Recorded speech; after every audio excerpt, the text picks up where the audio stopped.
जय श्री कृष्ण। राधे राधे। गुरुवार का दिन विशेष रूप से बृहस्पति देव की पूजा के लिए समर्पित है। बृहस्पति देव को देवगुरु माना जाता है और वे बुद्धि, ज्ञान, शिक्षा, समृद्धि और वैभव के कारक होते हैं। बृहस्पति देव की कृपा से जीवन में सफलता, सुख, शांति और धन की प्राप्ति होती है। यही कारण है कि हर वर्ष के गुरुवार को बृहस्पति देव की पूजा करने का एक पुराना रिवाज है, जो विभिन्न धार्मिक ग्रंथों में वर्णित है। गुरुवार व्रत कथा न केवल एक धार्मिक अनुष्ठान है, बल्कि यह एक ऐसी कथा है जो जीवन के कई गहरे पहलुओं को उजागर करती है। यह कथा हमें यह सिखाती है कि यदि हम सच्चे मन से भगवान की पूजा करें तो हमारी सारी परेशानियां समाप्त हो सकती हैं और हम जीवन में सफलता पा सकते हैं। आइए अब हम इस व्रत की कथा को विस्तार से जानते हैं। आगे बढ़ने से पहले हमारे चैनल को लाइक और सब्सक्राइब कर दीजिए। यह कथा एक प्राचीन समय की है, जब एक बहुत ही प्रतापी और दानी राजा एक राज्य का शासक था। राजा अपने राज्य की प्रजा की भलाई के लिए हर दिन मेहनत करता और उनका ध्यान रखता था। विशेष रूप से गुरुवार के दिन राजा बृहस्पति देव का व्रत करता और दीन दुखियों की मदद करता था। वह गरीबों को भोजन देता, यतीमों को कपड़े और शिक्षा प्रदान करता और धर्म के मार्ग पर चलता था। राजा के इस पुण्य कर्म को देखकर उसकी रानी को यह सब बहुत अच्छा नहीं लगता था। रानी धन दौलत के बारे में अधिक सोचती और उसे इस तरह के दान पुण्य में कोई रुचि नहीं थी। रानी हमेशा कहती थी कि उसे इस तरह के कामों से कोई फायदा नहीं है। वह राजा से कहती थी कि उसे इस दान पुण्य के काम से दूर रहना चाहिए। एक दिन राजा शिकार खेलने के लिए जंगल में गया। घर पर रानी और उसकी दासी थी। उसी दौरान गुरु बृहस्पति देव एक साधु के रूप में राजा के दरवाजे पर भिक्षा मांगने आए। साधु के रूप में बृहस्पति देव ने रानी से भिक्षा मांगी। रानी ने उनकी बातों को अनसुना करते हुए कहा, हे साधु महाराज, मैं इस दान पुण्य से तंग आ चुकी हूँ। मुझे इस सब से कोई फायदा नहीं हो रहा। मैं बस चाहती हूँ कि मेरा धन सुरक्षित रहे और मैं आराम से जीवन बिता सकूं। साधु ने रानी से कहा, हे देवी, धन और संतान से कोई दुखी नहीं होता। धन का सही उपयोग अगर आप अच्छे कामों में करें तो यही आपके लिए शुभ होगा। यदि आपके पास अधिक धन है तो उसे सही रास्ते पर खर्च करें, जैसे कि गरीबों का विवाह कराना, स्कूल खोलना या बाग बगीचे बनवाना। इससे आपके दोनों लोग सुधरेंगे और भगवान भी प्रसन्न होंगे।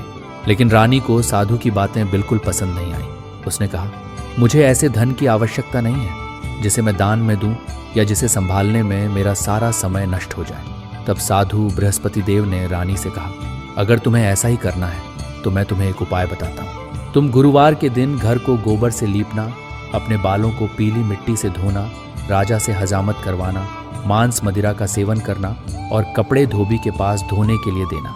इस प्रकार 7 गुरुवारों तक ऐसा करने से तुम्हारा समस्त धन नष्ट हो जाएगा। ये कहकर साधु बृहस्पति देव अंतर ध्यान हो गए। रानी ने साधु के कहे अनुसार गुरुवार के दिन घर को गोबर से लीपा, अपने बालों को पीली मिट्टी से धोया, राजा से हजामत करवाने को कहा और अन्य सभी काम किए। 3 गुरुवारों के भीतर ही रानी की समस्त धन संपत्ति समाप्त हो गई। अब रानी और उसकी दासी को भूखा रहना पड़ने लगा। राजा अपने शिकार के बाद घर लौटकर स्थिति देखकर बहुत दुखी हुआ और उसने रानी से कहा, हे रानी, तुम यहीं रहो, मैं दूसरे देश जा रहा हूँ, क्योंकि यहाँ लोग मुझे जानते हैं और मैं कोई छोटा काम नहीं कर सकता। राजा दूसरे देश चला गया और वहाँ उसने लकड़ी काटकर उसे बेचकर अपना जीवन यापन किया। राजा के जाने के बाद रानी और उसकी दासी को कठिनाइयों का सामना करना पड़ा। एक दिन रानी की दासी ने बताया कि रानी की बहन, जो एक बहुत ही धनवान महिला है, पास के शहर में रहती है। रानी ने अपनी दासी को अपनी बहन के पास भेजा। ये गुरुवार का दिन था और रानी की बहन बृहस्पति व्रत की कथा सुन रही थी। दासी ने अपनी रानी का संदेश दिया, लेकिन रानी की बहन ने किसी कारणवश कोई उत्तर नहीं दिया। जब दासी वापस आई तो रानी ने पूछा कि बहन ने क्या कहा। दासी ने बताया कि रानी की बहन ने कुछ नहीं कहा, जिससे रानी बहुत दुखी हो गई और अपने भाग्य को कोसने लगी। कुछ समय बाद रानी की बहन ने सोचा कि मेरी बहन की दासी आई थी, लेकिन मैं उससे कुछ नहीं बोली तो वह बहुत दुखी हुई होगी। बृहस्पति व्रत की कथा खत्म करने के बाद रानी की बहन अपने घर आई और रानी से कहा, हे बहन, मैं बृहस्पति व्रत की कथा सुन रही थी, इसलिए मैं नहीं बोली, लेकिन बताओ दासी क्यों आई थी। रानी ने अपनी हालत बताई और कहा, हमारे घर में अनाज तक नहीं है। रानी की बहन ने कहा, हे बहन, भगवान बृहस्पति देव सबकी मनोकामनाओं को पूर्ण करते हैं। हो सकता है तुम्हारे घर में अनाज रखा हो। रानी ने अपनी बहन के कहने पर विश्वास किया और दासी को घर के भीतर भेजा। दासी ने देखा कि घर के अंदर अनाज से भरा एक घड़ा रखा हुआ था। ये देखकर दासी को हैरानी हुई और उसने रानी को बताया। रानी और उसकी दासी ने फिर से बृहस्पति व्रत रखने का निर्णय लिया। उन्होंने चने की दाल, मुनक्का, केले की जड़ और दीपक जलाया। इस बार उनके मन में श्रद्धा और विश्वास था।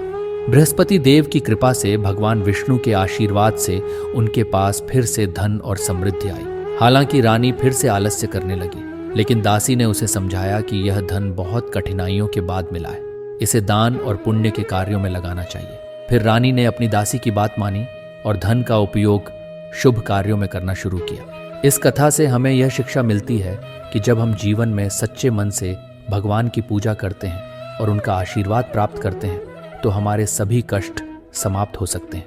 बृहस्पति व्रत और गुरु के आशीर्वाद से जीवन में सुख, शांति, समृद्धि और सफलता आती है। गुरुवार व्रत के द्वारा हम न केवल अपनी आंतरिक ऊर्जा को संतुलित करते हैं, बल्कि समाज और दूसरों के लिए भी कुछ अच्छा कर पाते हैं। बृहस्पति देव की कृपा से हम अपने जीवन में आशीर्वाद प्राप्त करते हैं और भगवान विष्णु का आशीर्वाद भी हमें मिलता है।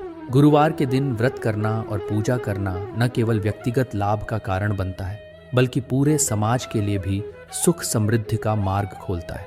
ये कथा हमें यह सिखाती है कि सच्ची भक्ति, विश्वास और श्रद्धा से ही हम अपने जीवन में वास्तविक सुख और समृद्धि प्राप्त कर सकते हैं। अगर हम धन का सही उपयोग करें और दूसरों की भलाई के लिए कुछ करें तो बृहस्पति देव की कृपा हम पर बनी रहती है और हमारा जीवन सफल होता है।